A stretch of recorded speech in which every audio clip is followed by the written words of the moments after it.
Everybody talking about Luke Cage like he's Jesus. I ain't no joke. I used to let the mic smoke. The bulletproof black man. For the hard rocks, he's a ghetto boogeyman of their nightmares.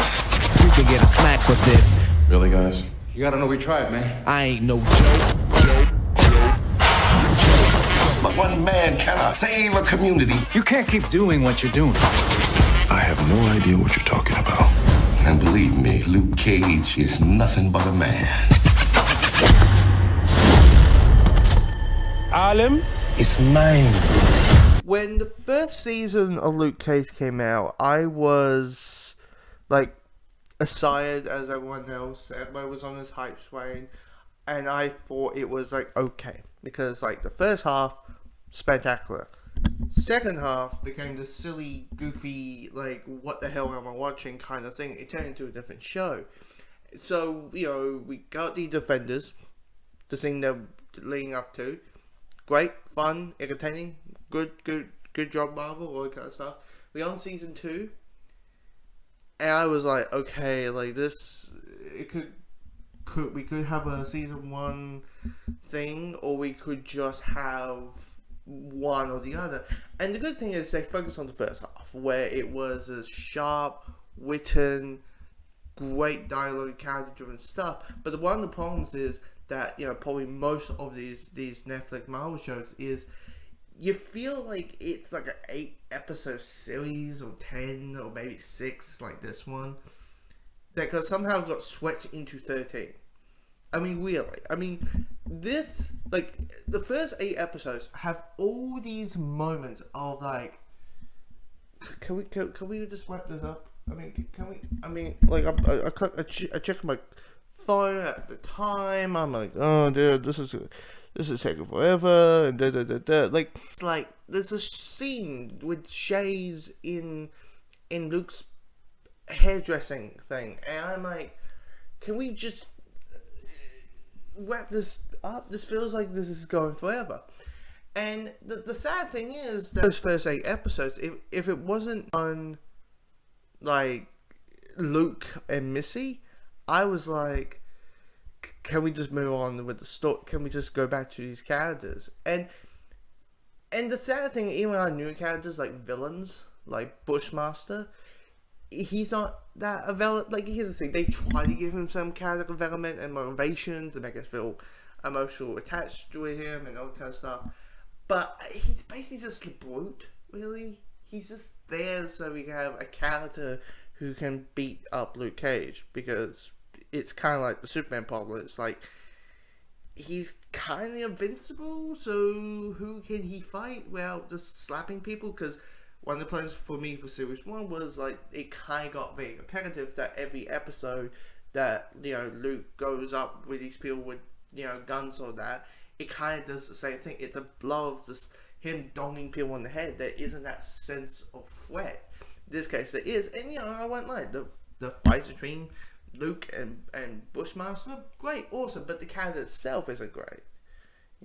He just wants Harlem, and he wants revenge, and it's just, yeah, it's a whole thing. Like, you have Coffinmouth, right?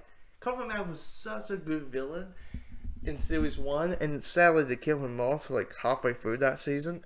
I mean, to the point you're just like, come on, come on. It's like, find that villain. You need to find that sense of that core sense of that villain again.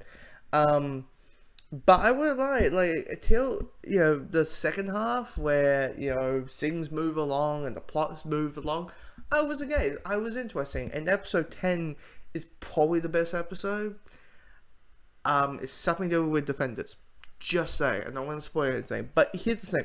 If you saw Jessica Jones Series 2, and you enjoyed the show, I really enjoyed the show, but you're like, it didn't took you out, but it's just one of those Defenders talk. That's quite interesting. Now, Luke Cage Series 2 is Defenders referencing heavy. I mean, like, out of the bat, of course, you got Missy having one arm for a few episodes before she gets her robotic arm. You have Claire Temple, and there's of course the references to Matt Maddock and Jessica Jones and Iron Fist, and there's little name drops and stuff, and of course there's a few Iron Fist characters who show up in this. I don't want to say who and when, just because in case one, it's not a secret, but in case you don't know, I'm just going to keep it down a little bit.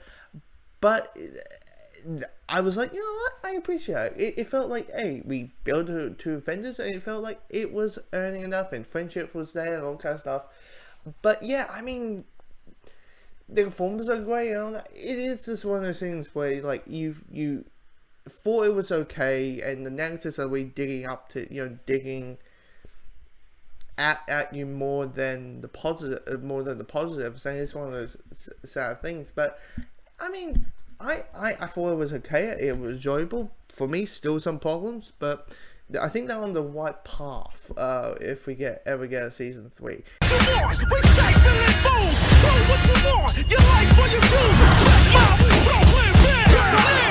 I've seen you raw, but never brutal. Sometimes brutality gets shit done.